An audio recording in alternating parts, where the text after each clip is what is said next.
The pre-approval letter will state the amount you can offer on the contract to purchase, but that doesn't mean you have to spend that much. Your desired budget will determine what price range we're looking for homes in, and oftentimes we will factor in competition so that we are not being pushed out of that comfort zone during negotiations. At some point, you may have heard about Fannie Mae and Freddie Mac. These organizations are quasi-government entities that are chartered to provide liquidity to the mortgage banking industry, empowering homebuyers to acquire the needed loans to purchase their homes.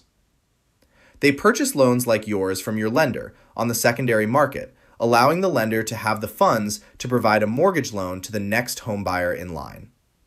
Your loan has terms and guidelines that allow them to be sold. Do not be surprised if you receive notice shortly before or after closing indicating that your loan has been sold. Don't worry, your monthly mortgage payment itself won't change, other than the property tax, which has been known to increase over time. Some buyers have unfortunately found out the hard way that a change to their credit report can negatively impact their mortgage financing. Always confirm with your lender prior to making decisions that could prevent you from being able to purchase a home before or during a real estate transaction. Avoid making large purchases, like a new car, pay your bills on time, don't change jobs if can be helped, which disrupts consistent employment history. Lastly, avoid making unusual financial transactions, such as transferring large amounts of money from different accounts as your lender may require written explanation for it. Believe it or not, large purchases are not uncommon for homebuyers in the middle of trying to finance a purchase, and events like a job loss can cause a serious impact to credit and may jeopardize your financing.